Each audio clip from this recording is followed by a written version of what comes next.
nossos convidados são Luciana Savagé, que é escritora, jornalista, e ela vem nos falar sobre o documentário Silêncio no Estúdio, que resgata a vida de sua mãe, Edna Savagé, nossa querida colega aqui da TV. É um prazer tê-la aqui. Prazer é meu. Estamos com José Medeiros, que é advogado, ele é senador também, e ele é especialista em Martinho Lutero, e ele vem nos falar sobre 500 anos da Reforma Protestante. 500 anos já, passou assim voando. Parece que foi ontem, né? Prazer em tê-lo aqui. Prazer meu. Nós estamos com Aisha Jacó, que é estilista, e foi ela que criou a campanha Não é Não, que combate o assédio sexual distribuindo tatuagens no carnaval e outros eventos. Ou seja, o que começou ano passado... Não, 2017, né? Continua em 2018. Se Deus quiser. Ok, maravilha. Estamos com a Andréa Hall, que é bailarina e criou o prêmio Dança Moderna, que oferece bolsas de estudos em Nova York para jovens de baixa renda. É uma ideia linda. É nada como uma bailarina com uma noção social. E o seu sapato combina totalmente com dança. Obrigada. Ele dá para dançar, não dá? Talvez. Prazer em tê-lo aqui. Obrigada. Estamos com o Bruno Barros, nosso produtor de web. Bruno. Ei, Vera. Então. Boa tarde a todo mundo. Muito boa tarde ao senhor, a senhora que está em casa. Chegou a hora de participar do Sem Censura, gente. A hashtag você já sabe, é Sem Censura, sua mensagem cai aqui e eu passo para os nossos convidados, sua pergunta, seu comentário, tá valendo tudo, é facinho, Vera. Maravilha. Então vamos começar com os colegas. Nossa querida Edna Savagé, foi uma ideia ótima. Conta, Luciana, você é uma escritora, jornalista, produtora de televisão, seguiu a carreira da mãe? Seguia. Era um sonho que eu tinha de resgatar a memória da minha mãe. Quando a mamãe morreu em 1998, eu fiquei mergulhada no material dela e descobri que eu tinha que fazer alguma coisa com o material que eu tinha. Você tinha material de vídeo, muito? Muito material de vídeo. Meu pai, um apaixonado pela minha mãe, filmava tudo. Ah, que delícia. E o nosso filme, Silêncio no Estúdio, justamente é feito todo em VHS, do material que ele filmava da mamãe. O pessoal do Recine esteve aqui e nos explicou. Tudo que é material de arquivo visual é do Recine. Exatamente. Então, e aí vocês ganharam até prêmio. Ganhamos, foi o melhor filme do Festival de Cinema do Recine. Foi a maior emoção da minha vida, porque eu juro que eu não esperava. Jura? Juro, foi muito emocionante. Você viu vários dos filmes? Não. Não, eu vi uns 2 ou 3 filmes do festival, filmes bons, por exemplo, como O Menino 23, que eu adorei. Tô louca pra... Vale a Foi pena. o filme que eu fiquei Vale com a vontade de ver. pena, muito bonito mesmo, sobre os órfãos do Romão Duarte, do orfanato, muito interessante. E jamais imagine, eu estava feliz de mostrar para as pessoas o filme, O Silêncio no Estúdio, que era resgatar a história da minha mãe. Porque uma mãe, eu ficava indignada, porque ninguém sabia, nova geração, né? Não que eu me sinta velha, eu digo que eu sou jovem há mais tempo. Você é uma criança. É verdade. Isso aqui não existe. Eu, então, queria resgatar, provar quem era Edna Savagé, a importância da minha mãe na televisão. Mamãe foi a primeira jornalista formada no Brasil, na primeira turma de jornalismo, na antiga faculdade de filosofia. Isso ninguém sabia. Mamãe criou a fórmula dos programas femininos. O primeiro programa ao vivo da TV Globo foi o Sempre Mulher dela, que é uma história fantástica, que ela trabalhava na TV Tupi, o Mauro Salles, diretor da TV Globo, na época pediu ao Chateaubriand a Edna emprestada para montar a programação vespertina da TV Globo. E como que naquela época não tinha essa coisa de mercado de trabalho, não tinha essa diversidade de profissionais, e olha que o mais incrível, a visão do Chateaubriand era tão grande que ele pagava o salário da mamãe para a mamãe trabalhar na TV Globo. É emprestada. Emprestada. Só para ele não perder. Não perder. Só que depois de uns meses, ela ficou 6 meses recebendo pelo Assis Chateaubriand, pelas associadas. Depois ela acabou sendo contratada e aí foi ser a coordenadora da parte vespertina da TV Globo. Então, essa história toda, a coragem da mamãe, o pioneirismo dela em relação à frente às mulheres, foi uma pessoa que nos anos 60 entrevistou não sei se fala hoje, porque eu não sei politicamente correto, travesti, como é que se fala hoje? Não, tem Transgênero. Transgênero, né? Eu não sei porque... Continua usando travesti. Continua, Eles não continua, sei. Né? Mas foi a primeira pessoa e tem aquela de valorizar. A mamãe valorizava a mulher. Ela queria dar no programa dela, ela dizia o seguinte, eu tenho uma trincheira que é mostrar nessa trincheira, ajudar as mulheres a se formarem. A Edna é uma pessoa tão presente no meu mundo de televisão que eu acho impossível alguém não saber quem ela é. Então, quando você diz que a nova geração não sabe, eu digo é capaz mesmo, porque as pessoas têm memória curta. A gente tem o trailer, vamos ver? Atenção, meninas. Programa no ar, programa Edna Savagé. Hoje eu quero a rosa mais linda que houver.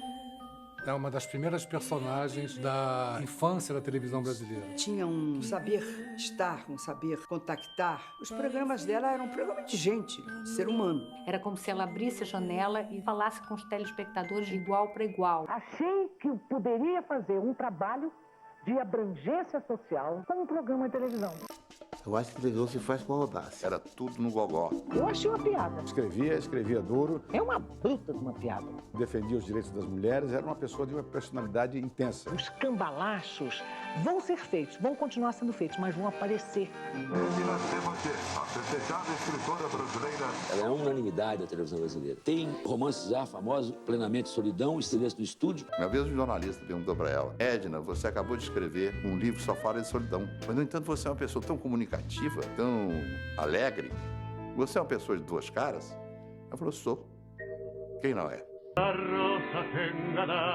Ficava muito introspectiva. Eu já sabia que ela não estava muito bem. Abria a chave, a gente já sabia de que forma ela estava chegando. Ela estava sempre se questionando. Ela não tinha essa forma de felicidade. São coisas de um passado que não volta, sabe? É o que aconteceu e que a gente pensa que vai acontecer de novo.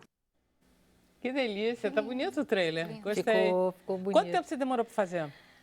Quer dizer, além do sonho de ter começado lá atrás. Fazendo o programa, olha só, o ato falho. Fazendo o filme foram 3 anos. Ah, tudo bem. Você tinha muito material, né? Muito material. A gente conseguiu resgatar 186 fitas de rolo, de gravador de rolo, Caramba. que meu pai gravava dos programas dela na Rádio MEC. E ela fez rádio e televisão? Fez. Mamãe trabalhou 35 anos na Rádio MEC. E na televisão também, 35 anos. Saiu porque quis, né? Porque ela dizia que não queria que as pessoas pensassem que ela estava imitando ela mesma. Porque como começaram a proliferar muitos programas femininos, e aí ela disse, daqui a pouco vão dizer que eu estou imitando eu mesma. E ela tinha e as pessoas também estavam confundindo o programa feminino com o programa de culinária. E ao contrário, ela tinha pouquíssimo culinária no programa. Então, ela resolveu sair, diz, olha, não quero mais, cansei, e ela saiu porque quis. Muito tempo antes de morrer, ela se aposentou? Foi, foi. A mamãe saiu nos anos 90 e ela morreu, Por exemplo, quando ela estava aqui fazendo Sem Censura, ela foi debatedora, eu fui, inclusive, debatedora na mesma época que ela. Foi a última coisa que ela fez? Ela fazia participações esporádicas. Programa mesmo, ela encerrou na TV Bandeirantes. Mas a mamãe passou por todas as televisões. Eu me lembro disso. Eu me lembro dela comentando isso, que ela conheceu todas as televisões do Brasil, ela tinha trabalhado nelas. Todas. Ela trabalhou na TV Tupi, ela foi uma das fundadoras da TV Continental. Ela trabalhou aqui na TV Educativa na época. TV Globo, Bandeirantes, a TV Record, quando era do Silvio Santos. O que ela achava de você fazer televisão, hein? Ela dizia que tinha pena.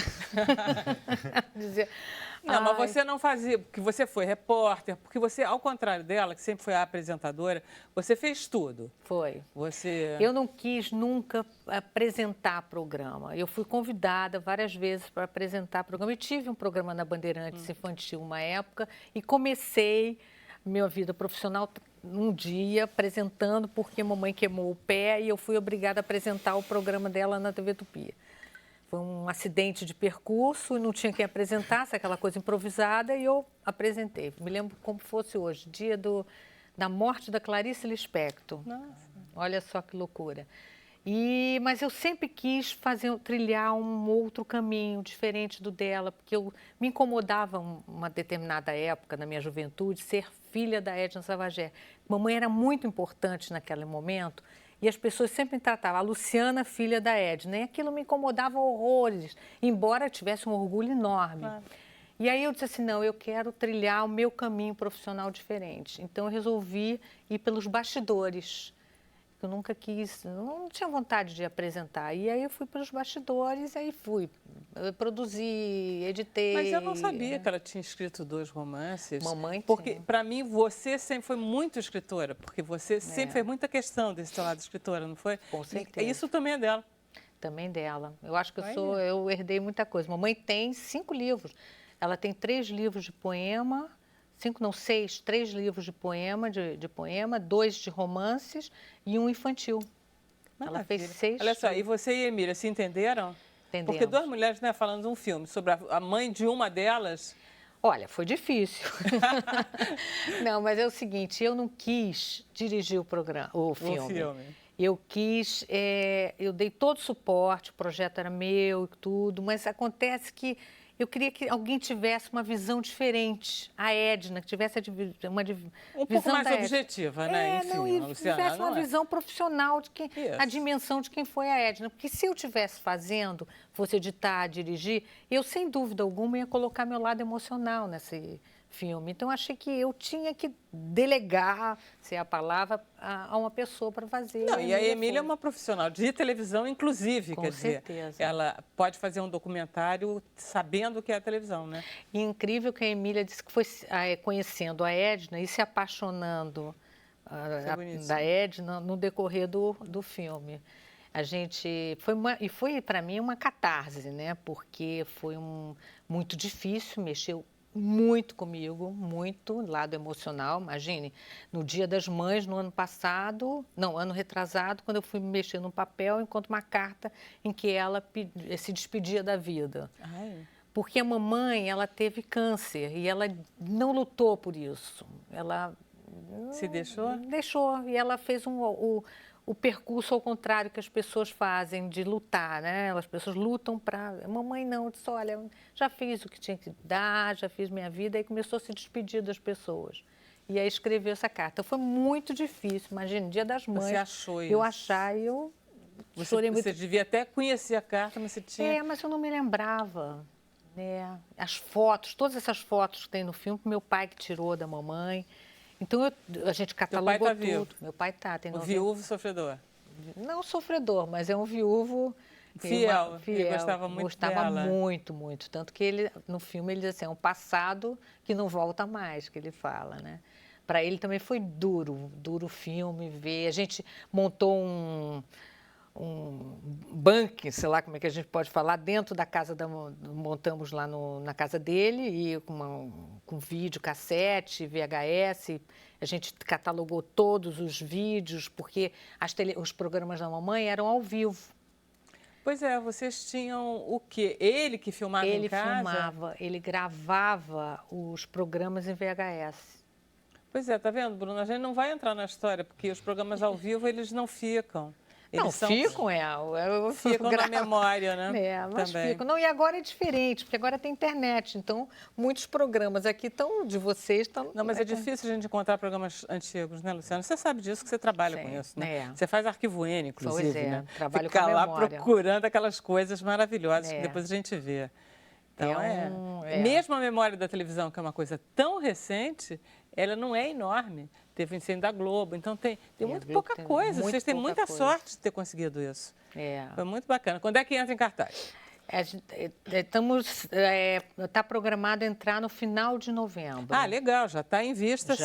Já, a gente já ganhou 2, porque eu estou aprendendo tudo. A Emília me ensinou e eu estou aprendendo tudo, porque é uma coprodução também da Moda Operante. Claro, porque você é da televisão, o cinema agora é uma novidade. É uma novidade. O filme é uma parceria da Globo Filmes, da Globo News, da Moda Operante, que é a produtora, e a Emília dirige, e é da 70 Filmes. E aí, então, a gente tem o primeiro ano que o filme é montado e tudo, ele vai para festivais. A gente ganhou o Festival de Aruanda, melhor trilha sonora e melhor montagem. Legal. E agora o Recine, melhor filme, que foi assim, uma emoção incrível.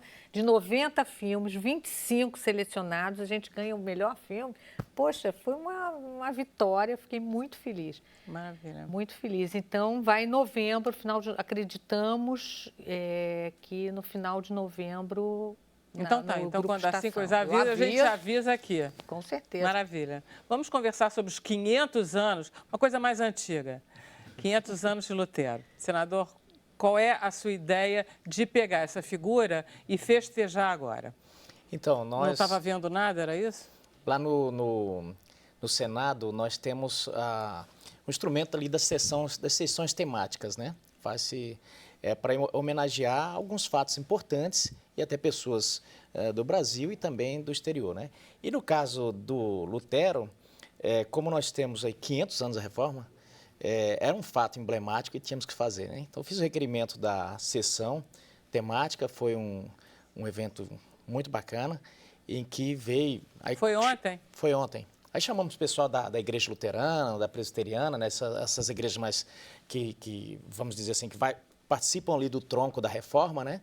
Do Calvino, do Lutero. Então, foi uma sessão em que cada um pôde lá falar sobre a Reforma. Mas o Lutero é uma paixão sua, pessoal? O senhor é religioso? É luterano? Não, eu não sou luterano. Apesar que eu sou presbiteriano, né? Mas por força do ofício mesmo ali no Senado, né? Que Qual a diferença entre presbiteriano e luterano? Porque os luteranos é aqueles que descenderam do Lutero diretamente. E o Calvino, os presbiterianos são de João Calvino, que ali a Reforma teve ali vários atores, né? Em que pese o Lutero ter sido o cara, vamos dizer assim, que teve a coragem de enfrentar a Igreja Católica naquele momento. Fez as 95 teses, foi lá e ele achou que não ia dar repercussão, foi lá e pregou na Catedral de Wittenberg lá. E aquilo explodiu justamente porque, vamos dizer assim, o Twitter da época, né, que tinha acabado de ser inventado, a imprensa de Gutenberg, né, aquilo se espalhou e 4 anos depois ele é excomungado, o que significava na época mais ou menos o seguinte: você está morto. Mas aí ele é sequestrado pelo pessoal que já comungava das ideias dele e é levado para dentro e ele fica ali segregado. E o que é interessante é que a verdadeira reforma, vamos dizer assim, a revolução toda acontece por causa dessa, vamos dizer, essa degradação dele, porque ali ele traduz a Bíblia para o alemão, que a tese era justamente dele dizer o seguinte, que todo mundo tinha que ter acesso, e a briga é porque as missas eram em latim. E ele era um monge fiel às escrituras ali. Ele achava que é o seguinte, tem que ser de acordo com o evangelho. Tanto que tinha a frase famosa, sola a escritura. Ou seja, só a escritura, nada mais que vocês inventarem aí. Então ele era contra as indulgências, que o pessoal falava, olha, você vai vindir até perdão futuro, né? E ele era contra tudo isso. Ele bate de frente porque a igreja, ele dizia que ela tinha que seguir os princípios de lá de Atos dos Apóstolos, na comunhão, no partir do pão, nas orações, e que não devia ser o objetivo central poder e dinheiro.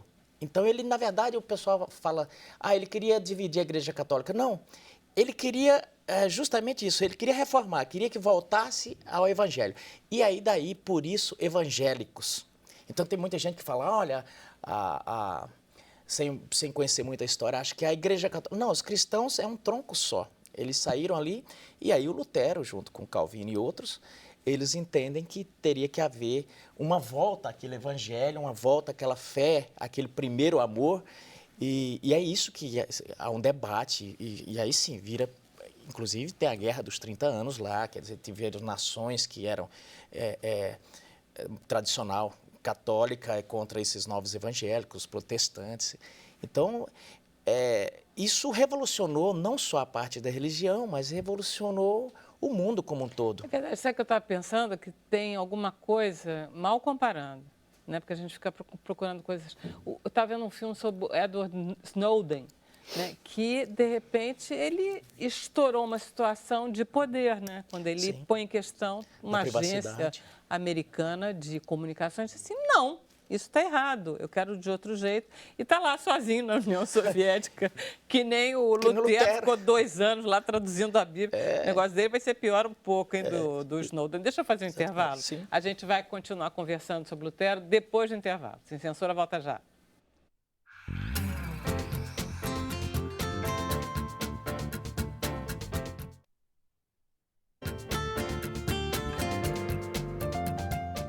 Estamos de volta com Sem Censura. Deixa eu perguntar para o Bruno se temos alguma pergunta, comentário. Olha aí, tem sim. Maria Socorro França, ela disse que está apaixonada pelo Sem Censura de hoje. Aí, Luciana. Aí, senador. Fábio Baeta, ele disse que admira muito o seu trabalho, Luciana. O Luca Leal, ele disse que é triste ver que após os 500 anos da Reforma Protestante, tem igreja até vendendo pedacinho no céu. E tem uma pergunta do Fernando Aguiar para a Luciana. Ela quer saber como é que a Edna lidou com a ditadura militar em seus programas. Tinha assunto proibido naquela época? Opa, pode falar? Pode responder? Pode, tudo. Agora não temos, né? não por isso, não, porque eu achei que não era mesmo. Não, tudo bem. Não, mamãe sofreu muito. A gente fala isso até no filme. Ela sofreu muito na ditadura militar. E o mais dramático, porque os militares pediam para que ela mandasse o script para Brasília, para censura, só que tudo dela era aqui, no gogó, não tinha teleprompter, nada não, era tudo improviso. E tinha um censor que ficava do lado, na mesa de corte, do lado, tentando censurar. Um dia, um censor resolveu censurar uma aula de parto sem dor, porque a mamãe era precursora, claro, né? Ela falava de parto sem dor quando ninguém falava. Aí falando de parto sem dor, e ele achou que aquilo era muito revolucionário, muito moderninho. Aí, entrou um slide no ar. Caramba. E era um drama. Ela sofreu muito na ditadura, em vários aspectos, de entrar gente na nossa casa para ver livro.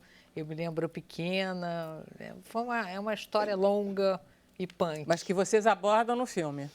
Abordamos um pouco, pelo menos. A gente fala muito da censura na televisão, tá. Nos programas que ela teve muito problema de censura. E também teve muito problema de censura quando ela trabalhava na Rádio MEC, nos programas dela. E nos programas da Rádio MEC ela até escrevia, mas era muito complicado mandar para Brasília um script quando a mamãe só improvisava.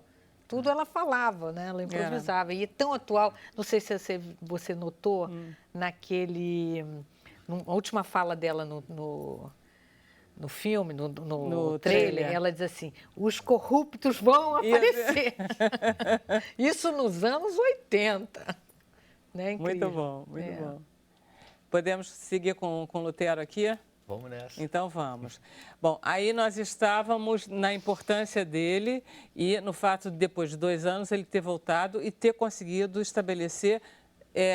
Foi uma vitória que ele conseguiu, de qualquer maneira. Foi, na verdade, uma vitória da humanidade, né? Porque também, assim, aquela conjunção dos fatos, né? Tava surgindo ali o iluminismo, a ideia dele de reforma vem justamente bater com a ideia daquelas pessoas todas que... Então, assim, é como se de repente tivesse se feito a luz. Estava todo mundo na idade das trevas, aquela inquisição, aquela perseguição muito grande, as pessoas ali muito manietadas pelo poderio extraordinário da igreja, que tinha, assim, poder tanto de Estado quanto de... religioso, e ele consegue várias pessoas que estavam ali. Parece que assim foi o momento apropriado, que todo mundo estava com aquela fome de liberdade e as coisas de repente aconteceram, né? E isso acabou tendo um impacto hoje na nossa vida. Então, há muitas pessoas, por exemplo, você pegar, se eu não me engano é Max Weber que diz que tem aquele livro, a Reforma Protestante e o Espírito do Capitalismo. O Espírito do Capitalismo. A ética protestante, né? A ética protestante e o Espírito do Capitalismo. Então, muitas coisas que nós temos hoje se deveu a esses slogans do passado. A grande novidade que Lutero introduziu, essa coisa moderna que ele introduz na igreja. Né? De falar, olha, uma das primeiras coisas que eles fazem é fazer, olha, que história, a Bíblia não está falando essa história de celibato, não. Por que não? Então, ele vai num convento lá, e onde tinha a futura esposa dele, que ela não é tão retratada na história, mas há quem diga vários historiadores dizem que ela não haveria reforma sem ela. Ela era uma ele leva as freiras do convento, elas fogem, e ele arruma um esposo para cada uma. E ela fica sem. E ela fala, não, por que eu não caso com você? Ele, tudo bem. E depois eles deram muito certo.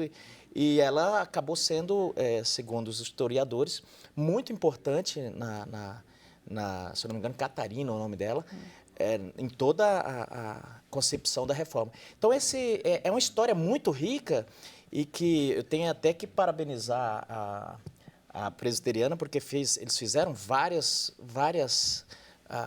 vamos dizer assim, homenagens no Brasil inteiro. Essa semana passada, dia 29 aqui no Rio, dia 28, aqui no Rio, eles encheram a Arena Carioca aqui, aliás, 2 arenas, com gente do país inteiro, e fizeram uma homenagem a Martim Lutero e a reforma em si. A reforma que ela tem impacto político, religioso e impacto nas ideias até hoje. Com certeza, ela marca uma idade moderna, Exato. Inclusive, né? Senador, o senhor é de Natal. Na verdade, eu sou de Caicó. Eu falo assim, eu sempre digo, eu não é sou para de Caicó, é ótimo. Onde fica Caicó, senador? Não é para me engabar, não, mas eu sou flamenguista e de Caicó. E Caicó fica no Rio Grande do Norte. Caicó fica no Rio Grande do Norte, é uma cidadezinha a 200 e poucos quilômetros de Caicó. Mas fiquei lá só até os 3 anos. Depois fomos para o Mato Grosso e eu sou senador para o Mato Grosso. Tá. Eu sei que o senhor é senador para o Mato Grosso, mas eu estava interessada como é essa migração de Rio Grande do Norte para Rondonópolis. Exatamente. Nós migramos porque, assim, eu nasci numa época em que a mortalidade infantil era uma coisa muito grande lá. Minha avó, por exemplo, dos 23 filhos dela, na década de 60 até 70, morreram 10. 10 crianças mortas, assim, com 2, 3 anos de idade, de fome. Porque qual era a comida que tinha? Era farinha, que eles pegavam farinha, água quente e sal. E fazia aquele grude. A criança morria, como os nordestinos dizem, morria com aquele buchão. Porque o amido é muito pobre em nutriente. Inclusive, dos meus 2 irmãos, 2 também morreram assim. E aí meu avô falou, não, tem que sair daqui porque... E fomos para o Mato Grosso. Agora, Mato Grosso, imagina naquela época, é um oásis. É como se você saísse do deserto e entrasse no Jardim do Éden, né? Porque aquela coisa fartura demais, né? Então, meu pai mesmo, quando chegou lá, falou, não é possível, aqui é tudo verde, é tudo muita água, aquela coisa toda, né? E aí minha vida foi essa. Foi esse traslado do Nordeste, fugindo a história da maioria dos nordestinos, né? Não, mas a sua deu muito certo. Acabou dando. Maravilha, senador. Se tiver mais alguma ideia sobre o Lutero, pode nos falar. Vamos conversar, então, com a Isha Jacó, que é estilista e Foi você que idealizou essa história, não é não? Somos um coletivo de muitas mulheres, né? Começou com um grupo de um pouco menor. A gente estava num samba, eu sofri um assédio no samba. Como é que foi esse assédio? Conta. Precisa, sim? É muito desagradável, foi muito desagradável. Não, acho que só não precisa... É porque é tão... Olha só. É muito comum. É porque é muito comum. Então, para não ficar com aquela ideia, foi um assédio... Não, foi um assédio, rapaz que queria alguma coisa comigo, eu falei não. Vem cá, garota, me dá um beijo aqui, aquelas coisas. Todo mundo de porre, aquelas coisas desagradáveis. Aí recebeu uns 3 nãos e veio pra cima de mim, aí aquela coisa muito chata. Fica agressivo de repente, né? E aí foi muito importante, assim, eu cheguei num grupo de meninas, de amigas juntas, e eu contei, cara, olha o que aconteceu. E aí começa aquela comoção que todo mundo entende, que todo mundo passa, mas que ninguém divide, porque já é como se fosse uma coisa normal. Como se fosse pertencesse ao karma feminino, né? Exato. Essas coisas. E aí era pré-carnaval, faltava um mês pro carnaval, foi janeiro. A gente tinha uma amiga que tinha o contato de um pessoal que fazia tatuagens temporárias em São Paulo. E a gente estava, vamos fazer umas tatuagens legais, divertidas pro carnaval e tal, qualquer coisa assim. E aí a gente falando, cara, vai ser um super carnaval esse ano, olha só o que aconteceu, né? Isso um pouco antes, aí aconteceu essa situação e a gente falou, cara, se isso está acontecendo agora em janeiro, imagina no carnaval que eu saio de biquíni, que eu saio de maiô, fantasiada, a gente tem que fazer um círculo de mulheres e se proteger, isso é um fato, a gente tem que se olhar e se proteger, porque não é possível um rapaz não entender o que é um não, que é uma palavra muito simples, muito explícita. E aí, nesse meio tempo, a gente teve a ideia de usar essa frase do não é não, E a gente começou entre a gente falar, cara, então eu acho que eu consigo 5 amigas que topariam de fazer isso. E aí ali no mesmo no samba a gente já contou assim, mais de 20 mulheres que a gente achou que poderia contribuir com alguma quantia de dinheiro pra gente produzir essas tatuagens e distribuir pelo carnaval. Foi logo aí que vocês já começaram. Achei que tinha sido depois. Não, foi uma ideia assim que surgiu naquele momento ali. Sempre tatuagens provisórias e tal. Porque a gente pensou primeiro em fazer adesivo, né? Mas o adesivo é uma coisa que cai, que qualquer pessoa pode usar. E a gente entendeu que colocar uma coisa na pele tem um significado muito potente da gente usar. Fizeram nos dedos, inclusive, tem a Júlia, uma das meninas, sempre usa assim no dedo. Ela dá uma recorta e coloca. E aí foi muito legal, porque assim, em menos de 48 horas a gente fez um grupo de WhatsApp e conseguiu juntar 40 mulheres, dividindo cotas, e produzimos 4.000 tatuagens. E aí a gente começou a distribuição, cada uma ficou com um pouco para distribuir nos blocos.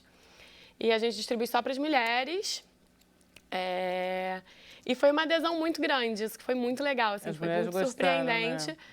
E aí é muito visível a lacuna que existe para falar desse assunto. É um assunto que a gente precisa falar, é um assunto que a gente precisa conversar com os homens, com as mães, com os amigos, com os namorados, com todo mundo. Sabe, eu acho que você tem toda a razão. Ontem nós tivemos aqui o Felipe, que fez o filme Gabriel e a Montanha. Ele disse que a gente estava falando sobre assédio e ele disse que ele estava atrás de uma menina que passou e um cara disse para ela, o que é isso? Aí que ele passou e disse, isso é assédio. Aí o cara disse, fica para lá, desculpa, entendeu? Mas é um pouco essa, né? Olha só, a gente vai agora a Brasília com a Priscila Rangel, que vai nos trazer novidades na web a respeito deste assunto aí da Aisha. Vamos lá. Oi, Priscila. Oi, Vera. Boa tarde, pessoal do estúdio. Eu vou fazer um desabafo aqui porque não é fácil ser mulher, né? Como se não bastasse receber menos, trabalhar mais e andar na rua com medo de sofrer abusos, a gente ainda vive sob o risco do feminicídio. E não é só no Brasil, não. O concurso que elegeu no último domingo Romina Lozano como Miss Peru deu o que falar na internet. Na hora de apresentar ao público as medidas do corpo, as 23 candidatas deram estatísticas sobre violência contra a mulher no país. Por causa da iniciativa, a hashtag Miss Medidação ficou entre as mais populares do país nas redes sociais. Os organizadores também divulgaram mensagens sobre empoderamento feminino e a liberdade das mulheres para vestir o que quiserem sem serem desrespeitadas ou tocadas. Parece que até os concursos de Miss, tão criticados por reforçar padrões de beleza, estão tendo que se modernizar. E vocês aí no estúdio gostaram da iniciativa? E aproveitando que hoje a Aisha Jacó está aí entre os convidados, vai uma perguntinha nossa daqui. Ainda falta muito para os caras entenderem que não é não? Então, Aisha. Acho que falta, mas acho que a gente está num trabalho árduo. A gente está aí juntas, tem muita mulher foda nesse mundo trabalhando para fazer essa consciência. A gente pode pôr até os homens presentes aqui nessa conversa, nesse sentido de qual é o que você sente quando você conversa com um homem sobre isso. Eles se acham engraçadinhos quando eles abordam uma mulher dessa forma? Eles têm noção do quão desagradável pode ser? Acho que tem de tudo, né? Assim, acho que tem o que não tem a menor noção, mas ainda bem, eu acho que assim, cada vez mais eles têm buscado informações e entender com as mulheres o que é, até onde, porque é um limiar muito, até onde é legal, né? Até onde eu posso chegar com você ali e conversar com você, te fazer te sentir bem nessa situação e até onde eu sou de onde você sai da gentileza para agressão. Exatamente. Né? O que você acha, senador? Eu não me lembro qual filme que eu assisti há poucos dias, mas eu achei interessante a sacada da menina.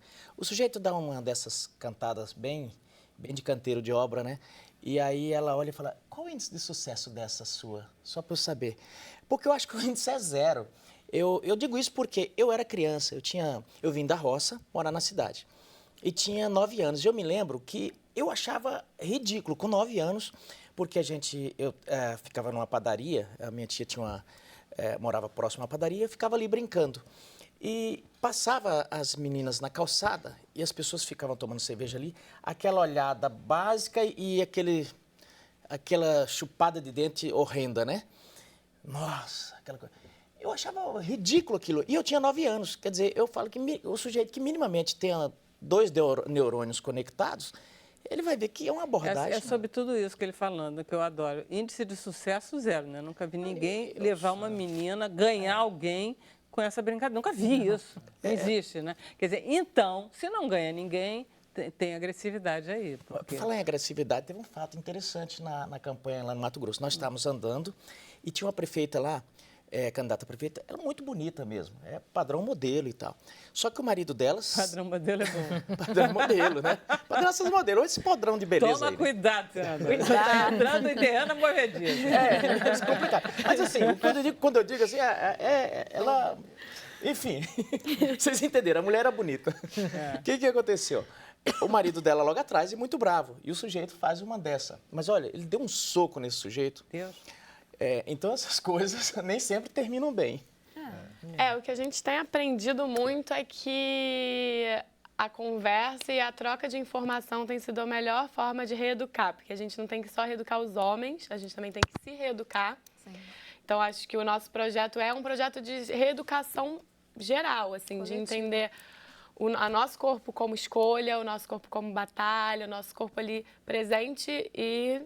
Eu adoro, tem um argumento que eu gosto muito de provocar que dá muita conversa, que é o seguinte: frequentemente mulheres e homens têm o seguinte comentário a respeito de uma menina vestida com um vestido mais, com uma saia mais curta. Você está provocando essa situação. O que você diz a isso, Ash? É uma mentalidade, né, que existe há muito tempo. Então, assim, o exercício é exatamente isso, é reeducar. Por que isso é visto dessa maneira? Por que os homens podem usar camiseta, regata e mostrar os bíceps e a gente não pode usar uma saia mais curta? Ou andar sem camisa. Ou andar sem camisa, né? Exatamente. Teve um caso no Peru que a juíza deu acho que foi no Peru, e recente, ela deu ela foi estuprada e tudo, e simplesmente a decisão é que ela tinha provocado a situação. A gente não precisa ir muito longe, né? Assim, aqui mesmo, o rapaz que ejaculou no ombro da mulher, não aconteceu nada com ele. Aconteceu um episódio desse no Niterói São também. Paulo. Pois é, então assim... São Paulo. Diz que não era... Em Niterói aconteceu o quê, Niterói, eu li alguma coisa. Diz que não era constrangimento, né? Não. Pois eu acho que... Eu falei, eu me sentiria constrangido se alguém no ônibus ejaculasse em mim. Imagina... Não, mas ali era tudo, coitado, ali era doença. Um pouco doença. Não podia ser normal. Mas tem sido reiterado esses casos de assédio em ônibus. Sim, mas tem... De qualquer maneira, a vítima é uma vítima. Não, um horror isso. Então, como estamos para o Carnaval? Você continua em campanha? Estamos em campanha. A campanha tem um nome? Além de Não é Não? Não. Não é não, né? Não é não. A campanha é financiamento coletivo. A gente está online até o dia 6 de novembro. A gente ganhou mais uma semana para conseguir chegar a bater a segunda meta. A primeira vocês já conseguiram? A primeira meta já. A primeira meta a gente ia distribuir tatuagens só no Carnaval do Rio de Janeiro. Tá. A gente já conseguiu bater. A segunda meta, que é o maior objetivo, na verdade, porque a gente fala que o Rio é onde está o coletivo. Então, onde tem a gente tem muito acesso, né? Muitos amigos aqui. Vocês são quantos agora? Você já contou? Olha, a gente tem, nessa produção fechada mesmo, somos 5 na produção. Não. E no total, que ajudam, são umas 40. No grupo do Facebook temos por volta de 40. A gente está online com essa campanha de financiamento coletivo. O site é benfeitoria.com/não-é-não. E aí, a segunda meta, que é o que a gente quer chegar, a gente vai distribuir tatuagens em 5 estados, que é o Rio de Janeiro, São Paulo, Salvador, BH e Recife e Olinda. Maravilha. A gente está contando com o apoio de alguns blocos, em Salvador, alguns coletivos feministas. E aí a ideia é essa, que a gente possa distribuir pelo menos 5 mil tatuagens em cada estado durante o Carnaval. Eu acho que vocês conseguem fácil. Também, estou muito otimista. Maravilha. Vamos fazer mais um intervalo, a gente volta já com Sem Censura.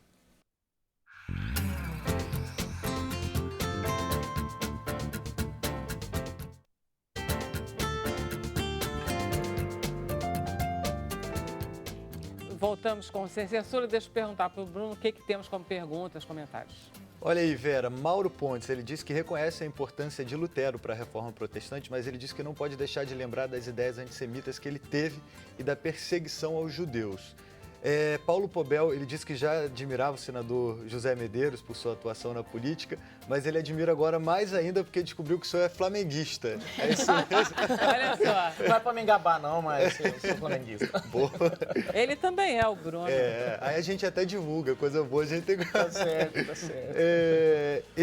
Enilene Maia, ela disse que está muito orgulhosa de poder assistir esse programa e poder debater com a avó dela em casa os assuntos que a gente está falando aqui. Para isso que a gente faz o programa, né, velho? Para a avó debater com a neta, exatamente. Pois e tem um relato, só para encerrar, da Lúcia Diniz, e ela diz que acha muito pertinente o assunto assédio, e ela faz um relato aqui que ela foi, infelizmente, assediada de forma muito grosseira. Ela estava grávida de 7 meses dentro do ônibus no bairro.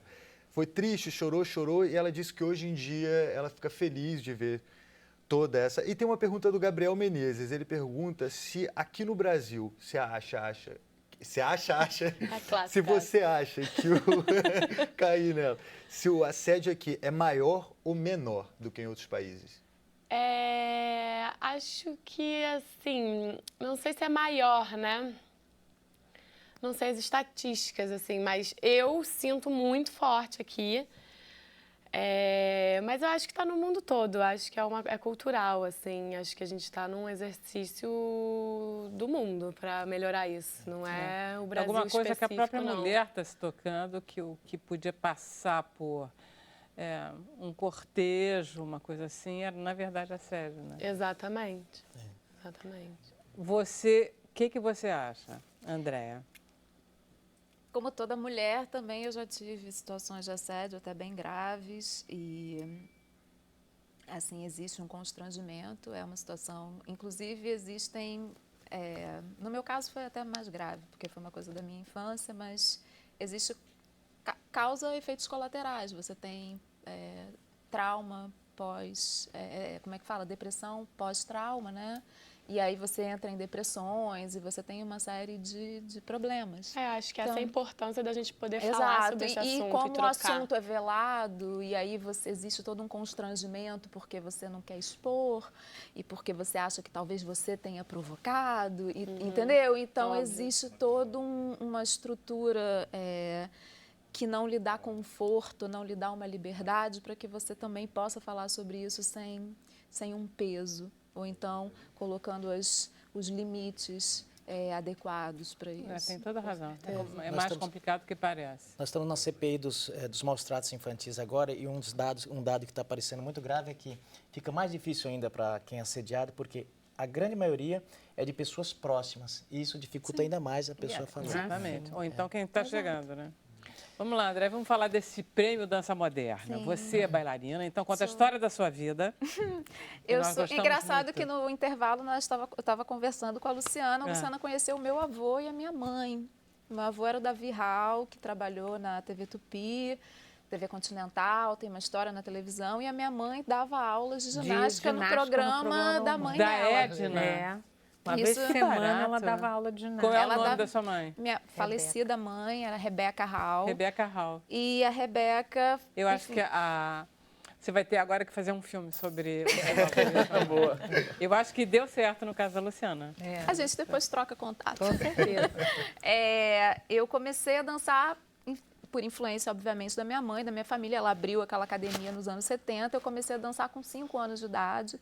Eu tenho 40 anos, então são 35 anos de magreza e corpo lindo. Não é magreza e corpo lindo, é muito trabalho. Eu tive problemas, inclusive, de distúrbio de alimentares, distúrbio de imagem. Isso faz parte do universo da dança, mas é um outro lado que não é um lado lúdico, mas bonito. A dança, o fato da dança se preocupar com o corpo é uma coisa bacana. Sim, a gente leva para o lado positivo, exato. Graças a Deus. E assim, eu tive uma trajetória de bailarina, estudante, eu também me formei, fiz graduação, inclusive em teatro, porque eu sempre fui aberta para todas as artes. E eu tinha um sonho que era ir para Nova York desde a minha infância e eu consegui realizar esse sonho, embora tardiamente. Eu fui com 29 anos para Nova York. Estudar dança?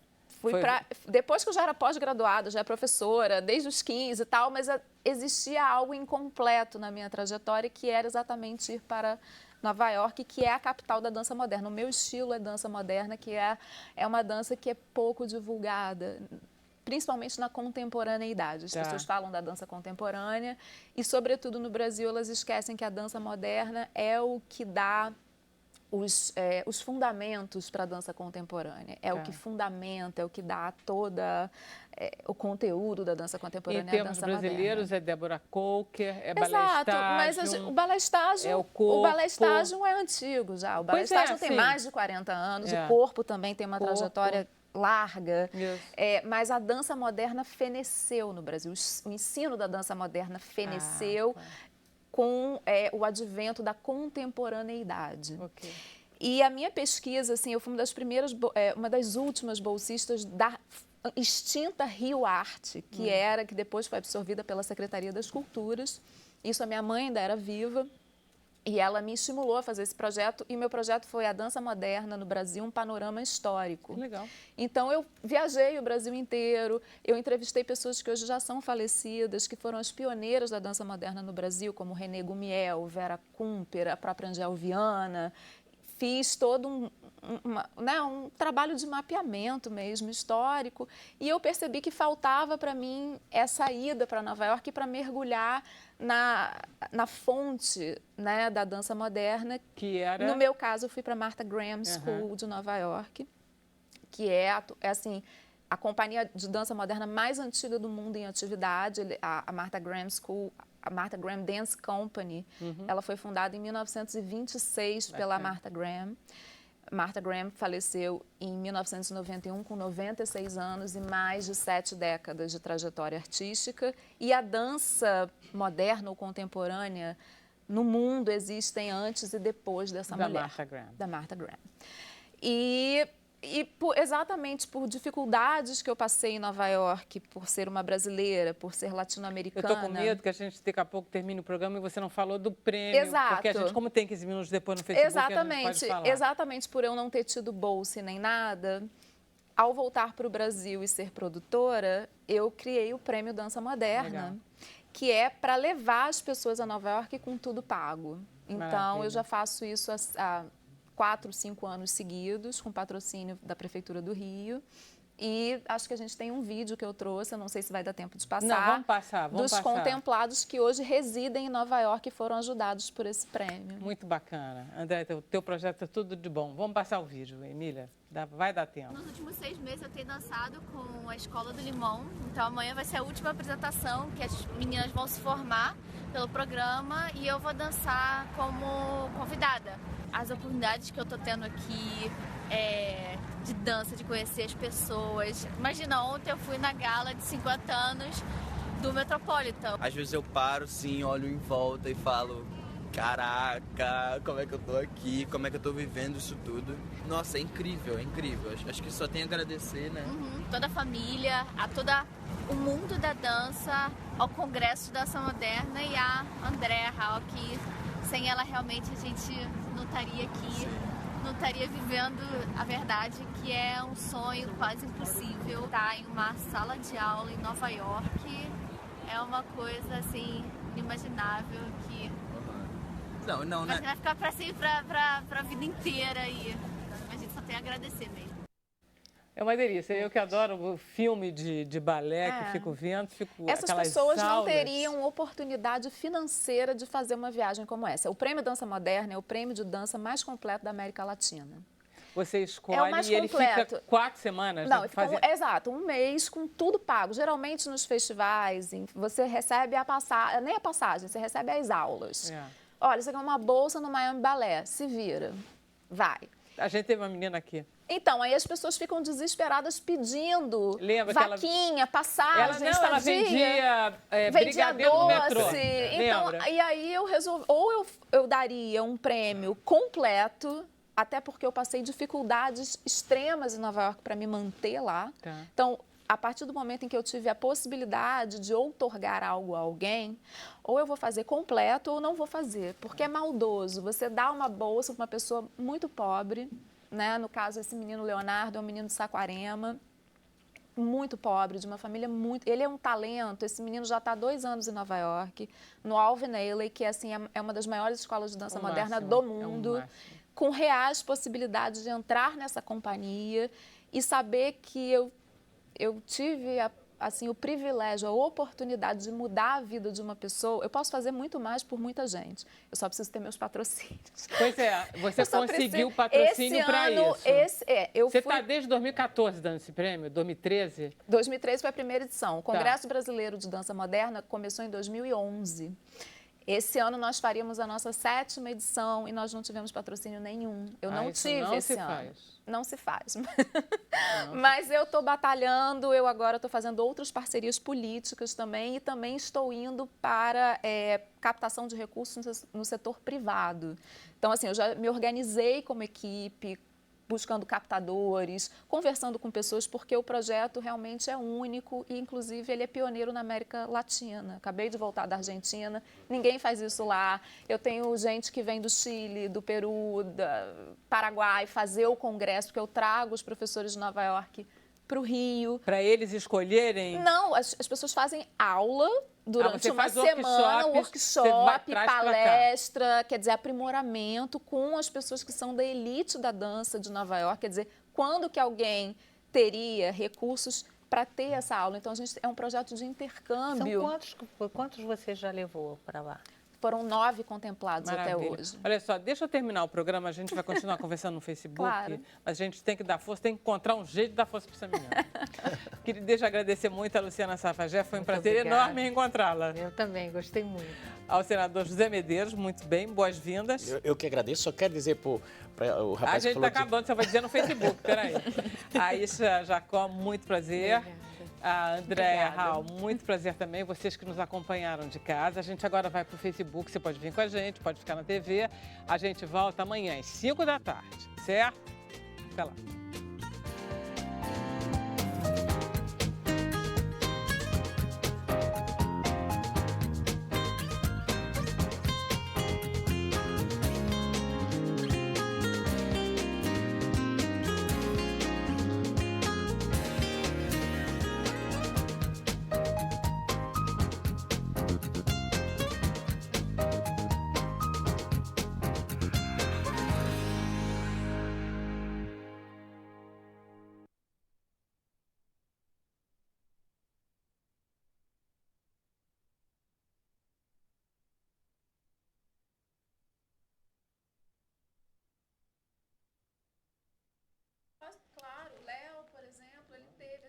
Ele teve aqui visitando a família e eu tentei encaixar ele com assessoria e um monte de coisas. Deixa eu só avisar o pessoal de casa que a gente tá no Facebook só, tá, gente? Agora voltamos a começar, porque a gente continua conversando aqui. A gente continua. Mas aí, enfim, só para eu fechar a questão do patrocínio, eu estava trabalhando com a Secretaria Municipal de Cultura. Então, assim, agora eu estou em conversas com a Secretaria Estadual de Cultura, conversas, assim, tentando levar o projeto para ver se a gente consegue uma chancela. Do pobre para o remediado, ela foi, né?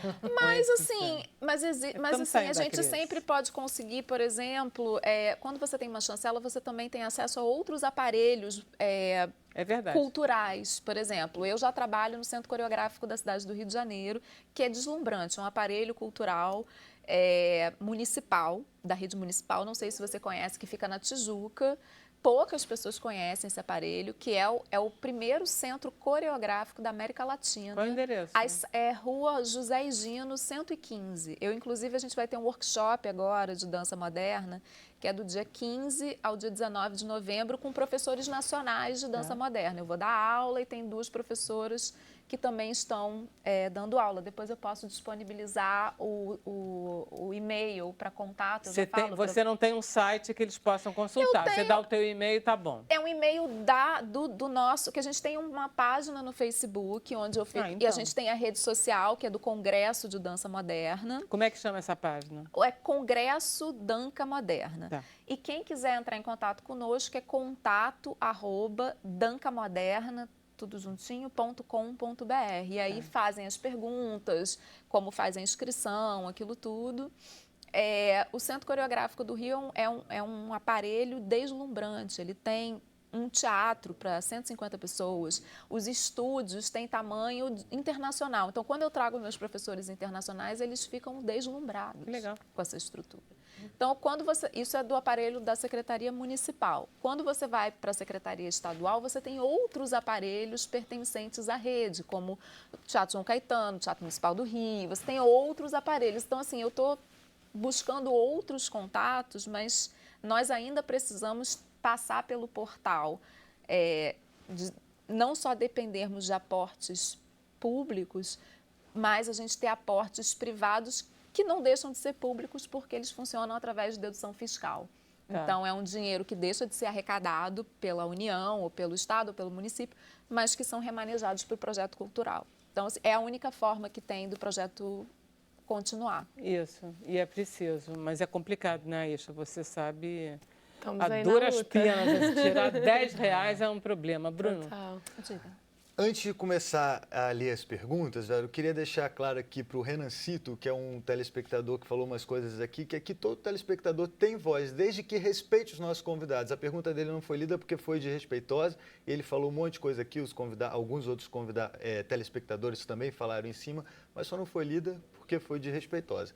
Tá certo. Coisa boa. Gabriel, ele diz que André não sabe nem o que falar, ele diz parabéns pela sua iniciativa. A Alessandra Folganes, lindo de ver, virou seu fã, sua fã. A Alessandra Folganes é uma parceira minha. Ah, eu então tenho uma linha de roupa de danças com ela, que é a Modern Dance Collection, da Body for Dance, que também, assim, eu faço ações paralelas, né? Não, você não me parece uma pessoa muito passiva, não. Não, eu sou uma pessoa, assim, eu estou em plena atividade, porque é como se eu estou tentando reativar uma cadeia produtiva. Legal. Então, que a gente não tem articulação de cadeia produtiva, é muita coisa. Maravilha, vai. Gabriel Menezes, ele quer saber da Luciana como é que foi participar diretamente do documentário que retrata a vida de sua mãe, qual que foi a sensação? Foi bem duro. Foi difícil, mas foi um desafio e agora me sinto assim, sabe, quando você tem sensação do trabalho realizado. Mas não foi fácil, não. Fazer um filme sobre a sua mãe, você entrar em contato com os filmes, as fotos, com o material todo, o escrito dela... Foi doloroso, você está dizendo. Muito doloroso. Agora, o que te deu prazer? Uma coisa que você não esperava e, de repente, te deu um conforto, sei lá, teve alguma coisa? O tempo todo. Eu gosto muito quando as pessoas se surpreendem, dizem assim, nossa, eu não sabia quem era Edna Savagé, que máximo, sua mãe foi tão importante na televisão, não tinha noção do que era isso. Isso me é uma sensação boa, que era o que eu queria fazer, que era resgatar essa memória da Edna, e eu acho que eu estou conseguindo. Agora eu quero ver no cinema. Isso me assusta um pouco, mas vamos ver. Na telona lá, né? Ela certamente vai na primeira sessão, sabe? Eu já vi 400 mil vezes, mas vou ver mais 450. Muito bom. Então, querendo saber da Asha, se ela pretende expandir a campanha e levar para outros estados, como é que vai funcionar? Sim, então, a gente está na segunda meta. Para conseguir a segunda meta, Na segunda meta, a gente consegue levar para esses 5 estados, que é Rio de Janeiro, São Paulo, BH, Recife, Olinda e Salvador. A gente tem muito interesse em poder distribuir quanto maior, né, a causa for distribuída, melhor. A gente só tem alguns problemas, porque é uma produção cara de tatuagem, então por isso que a gente está fazendo financiamento coletivo. É caro? É bem mais caro do que uma produção de adesivos impressos, assim. Mas a gente tem um fornecedor incrível de São Paulo que apoia a causa, que está fazendo um preço legal, que quer que a gente esteja em outros estados. Tá.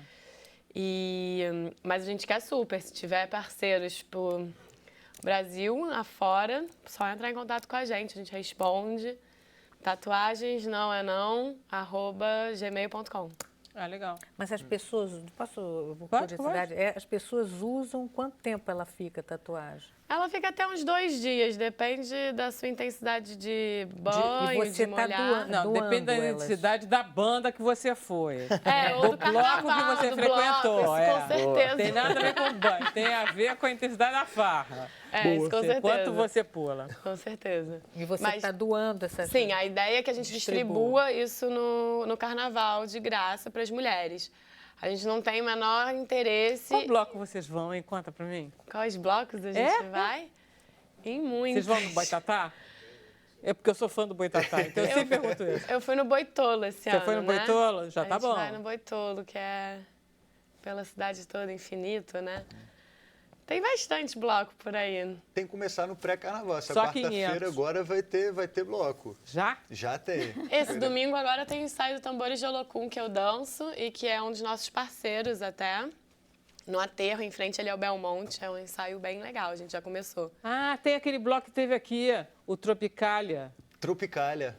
Aquele é muito legal também. Você já viu esse? Tropicália eu não conheço. Ai, Luciana, você precisa ver. É? Ah, é bem assim uma coisa dos anos 50. Anos 70, é delícia. Eles só tocam Tropicália, em ritmo de samba. Deve ser muito Delícia. legal. É muito bacana. Eu vou levar você lá, Aisha. Tá ótimo, Vai ficar não o tempo todo. Isso. Sônia Faria aqui falando, parabéns daí pelo bom gosto de ser flamenguista. Aqui de novo isso? Olha só, tem mais algum flamenguista nessa mesa aqui? Eu sou fluminense. Isso, Luciana, eu sabia. Muito pó de arroz aqui na sala. Fluminense? Não tenho time. Então é Flamengo. Não sou Flamengo. Mas eu não tenho time. É porque meu mundo é outro. Totalmente. Você fica hesitando entre a Martha Graham e o Alvinella e aí... Eu tenho um pai que é técnico de basquete, então a minha família é toda ligada aos esportes, à educação física e tal, mas assim, eu sou da dança e eu fico tomada por projetos também. Como você falou, eu sou uma pessoa muito inquieta, então assim, eu vou estrear um canal de YouTube agora, que a gente vai fazer de uma forma monetizada, de uma forma legal. Tem que ser feita, para eu fazer difusão dos vários conteúdos, porque eu não sou apenas bailarina, eu nunca fui só bailarina, eu sou professora há 25 anos. Comecei a dar aula aos 15 anos, nessa academia GIM, que era da minha tia, da minha mãe. Então, eu fiz pedagogia também, fiz docência do ensino superior, e aí eu tenho uma cabeça de empresária, então eu já tenho uma parceria eu já tenho a minha própria linha. Isso tudo não justifica o fato de você não ter time. De não ser flamenguista. Tem alguma outra? Mas isso aí, tudo, assim, pra isso mim tudo o futebol... Não explica. Eu sei que é um pecado você excomungada, mas pra mim o futebol é irrelevante. Você excomungada é muito bom. Eu vou ser excomungada, mas o futebol pra mim é absolutamente irrelevante. Eu acho que como 500 o senador anos da devia achar que Lutero era flamenguista. Não, eu acho que é o seguinte, 500 anos da reforma, eu acho que não é o caso de ser excomungada, mas isso é caso de fogueira. Ai, que horror, pra mim o futebol é absolutamente irrelevante. É uma frase muito forte. É fortíssima. É muito Nem forte. Copa você absolutamente irrelevante. Eu levanto e vou buscar outras coisas para fazer. Ai, que delícia. A dona Nilza, ela quer saber, eu acho que você já falou, mas ela quer saber quando é que vai passar nos cinemas e na TV a cabo. Ah, a TV a cabo numa boa, isso é legal.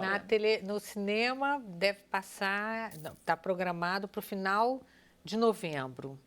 E na TV a cabo deve ir para Globo News e Canal Brasil, talvez em março ou junho. Vai depender legal. Tá indo do mais tempo. Cedo, é ótimo isso. Que a gente Fantástico. Casa vê. E tem uma última pergunta para da Lúcia Vargas, para a Asha, mas eu acho que a Asha também já respondeu, que ela quer saber como é que você teve a ideia de criar essa campanha tão sensacional.